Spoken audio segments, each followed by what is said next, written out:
Jumbo Mumbo Familia Angu. How are you? I hope everybody's okay.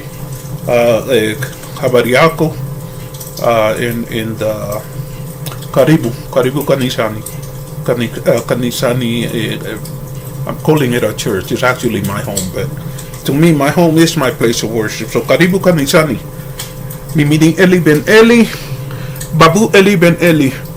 And I just wanted to make a quick video and talk about some things that are on my mind. First I wanted to do something. Let me invite you. You know what?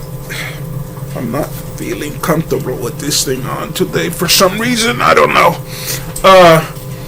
I just finished making these cheese beads, and I infuse them with my own touch of holiness by putting one of my homemade Stars of David on this. I make my own Stars of David. Let me quickly say something about that. A long time ago, when I first began to be involved, when I first began to study Judaism and to convert to Judaism, I bought a Star of David made out of wood, and a tiny little Star of David made out of wood. Eventually I ended up getting rid of it. I bought one made out of steel. It was stolen. So I one day was sitting down making a wire sculpture, and I just started making little bends in the wire for no good reasons. And then when I got to 6 bends, I said, wait a minute. How many points does a Star of the Mogen David, the Star of David, have? And I said 6 points. And I said, oh snap. Why don't I try to make this look like a Star of David? This is one of the last of the ones that I made. It ended up with me learning how to make my own Stars of David. I make it out of coat wire hanger, in case you're pondering. And they last for the longest time ever. If I have the tools that I use, which are hand tools, it takes me all of about, let's say, 10 minutes to make one. They last forever, and I have had people beg me for them, try to bargain with me for them. I just give it to them for free.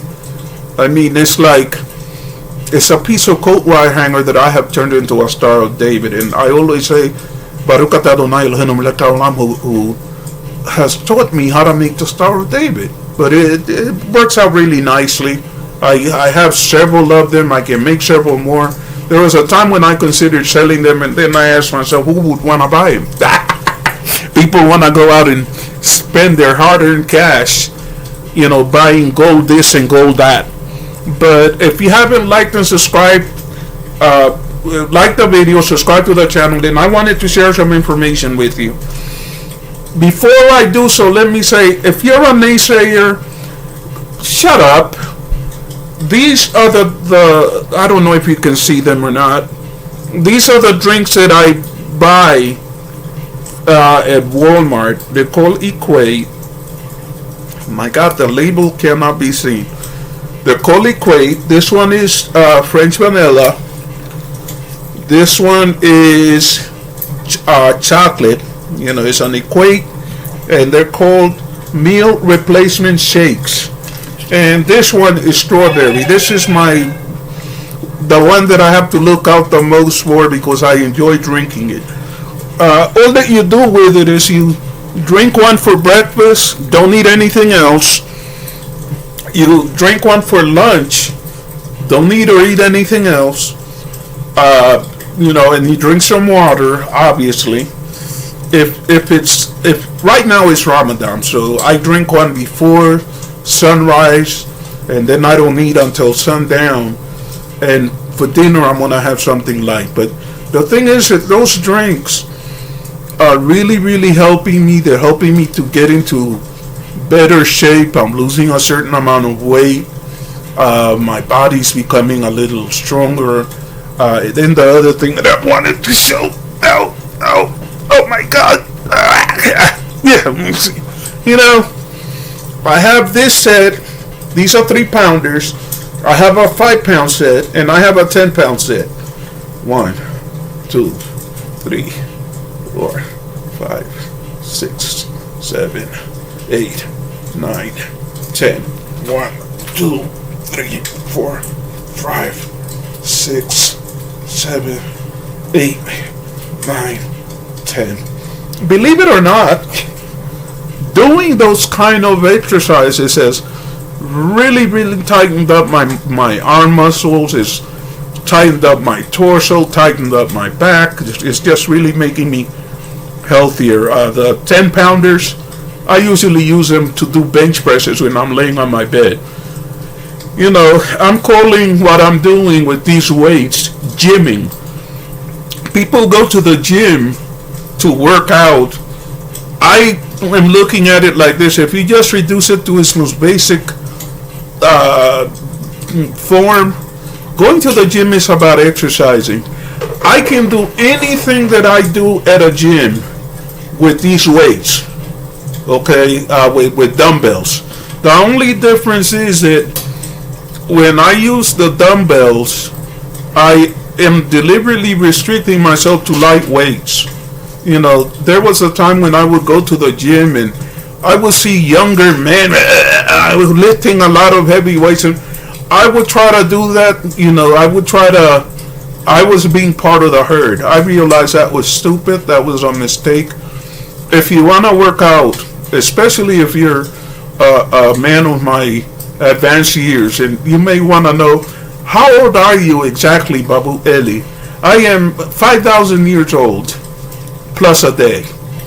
Anyway, the point is that I don't think that it helps anybody to be working out with those really heavy weights. If you want to be a bodybuilder, good for you. I have no intentions of displaying my marvelous physique in a weightlifting contest, or all of that stuff is rubbish as far as I'm concerned. You know, but I once again I have to return to an old topic of mine that no one has ever adequately answered. Felo the boy. Or perhaps we should call him Reverend Felo the boy. And then the international commando, the traveling commando meaning that he doesn't wear underwear because he's too cheap to buy them. And then the other thing is that when he travels overseas, he wants to go to the beach and display his oversized, ego by putting on white pants that become see-throughs when they're wet and dipping himself in water. But the question that I have about the traveling commando, Felo the boy, and all of these other people is, why are you not like Diana Kemmys? Diana Kemmys is so hardworking. She's been out in the sunlight working, doing all kinds of labor with her masons and helping to bring wood to her compound and everything. Diana Kemmys ended up in the hospital. I don't think it's anything to do with the work that she's doing. I think that it's probably because this is malaria, a time of the year in that part of the world where a lot of people end up having malaria. But the point that I'm making is, who told Felo the boy and some of these other people in Nuevo Hampshire that they're too good to do work with their hands? Look at somebody like Uncle Mo. You want to know something? I think that as far as, my God, this dang thing keeps going, driving me nuts. Anyway, as far as a lot of those people in Nuevo Hampshire are concerned, Uncle Mo is the person who has the best looking home. It's the home that seems to work the best. Okay, he has everything that he needs, and he's constantly improving.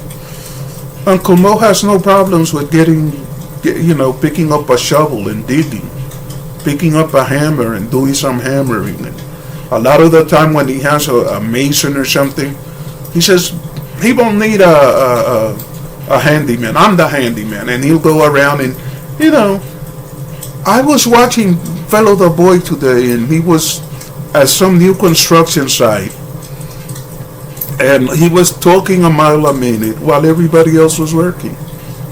Why is it that these men seem to think that they're above work? Why is it that they think that they're too good to get their hands dirty? Felo the boy talks about how he used to be a mason and everything. What are you now? I'm a project manager. What project are you managing? and the other thing is this. Religion is a controversial topic. Let me avoid it.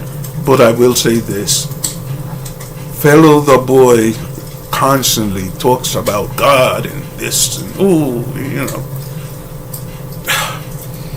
the most fundamental thing about the Bible that the Bible teaches. I'll say this. Please don't anybody assume that I'm preaching. One of the fundamental principles of the Bible is obedience. Okay? Please look at the 3rd chapter of Genesis. I believe it's verse 19. That encourages commands a man to sustain himself by the sweat of his brow. You know what that means? It means work. Not beg. Not do charitable works and I'm helping the community. No. Get a job. Start a business. Become a productive member of society. And if you, by the grace of God, have more than you need, share with others. But setting up an organization in which you're going around constantly soliciting donations and sustaining yourself in that way, nah. But I will say this, having you asked my usual question about why Felo the boy doesn't get a job, which I also ask about Marwa.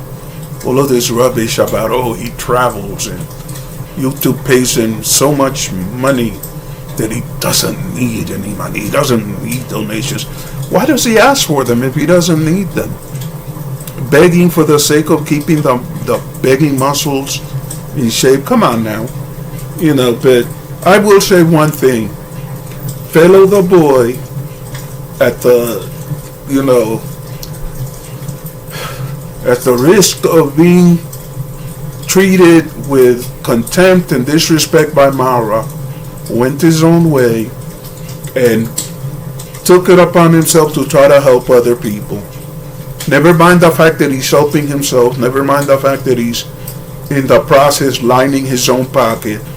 Felo the boy at least tries to help other people. And my question is, what's wrong with him helping other people? I'm not saying that there's anything wrong with helping other people. What I am saying is there is something wrong with not getting a job, not working, not being productive, and relying on other people's charity in order to build your home. And the best kind of charity is the charity that you yourself perform. And I there was a time when I was a Seventh-day Adventist a long time ago. Actually, it wasn't that long ago, but I learned something in the Seventh-day Adventist church. I learned something from my mother, and that was that whenever you do anything for kindness, anything for charity, the people who should know that you did that are you, God, and the person that you helped. And you don't do it because you want that woman to cook for you. You don't do it because you want that woman to sleep with you. You don't do it because you want praise and you want... Felo the boy was doing something which is exactly what I don't believe any of us should do if we do something charitable or kind for somebody else. He was boasting, nobody does as much charity work as me in this village and everything. You're not really doing charity work. You're using those people as an object, for your self praise and self adoration. Again, Felo wants to talk about his religion. The last time I checked, all the religious people that I know teach that if you do charitable work, be silent about it. Don't start a YouTube channel and go around boasting about all of the charitable work that you do. Brings into question what your real motives are. Anyway, if you haven't liked the video, I hope you like it. If you don't, I'm very sorry. Please subscribe to my channel and please comment. I really, really value comments. And by the way, I try to show those milk substitutes, those meal substitutes that I use. If you strongly disapprove of the use of those kind of products, or if you have a competing product that you're going to mention or whatever, do it on your own channel. Frankly, I do not care whether you agree with me doing that or not. I had a friend whose main job in life is always to tell me why whatever it is that I'm going to do is a mistake and is wrong, who lectured me about why I shouldn't use these products because not all of the blah, blah, blah, blah. And I listened to him and I told him, why don't you shut up? He is also somebody who's struggling to control his weight, a problem that seems to be only common in places like America, where people actually have so much to eat that they have to struggle to not get fat. Well, he's still struggling with his problems, and by the grace of Allah, I'm losing weight, I'm getting healthier, so please, folks, retire from the debate society. If you have a better way of doing it, do it, and share it with us. And if you don't want to share it with us, then just consider shutting up. But anyway, folks, Santia Sana, if you have listened this far, please subscribe to my channel. I'm getting painfully close to 600. Help me to reach 600. Help me to reach 1,000. May Allah bless each and every one of you. Santia Sana for watching. Kwaheri.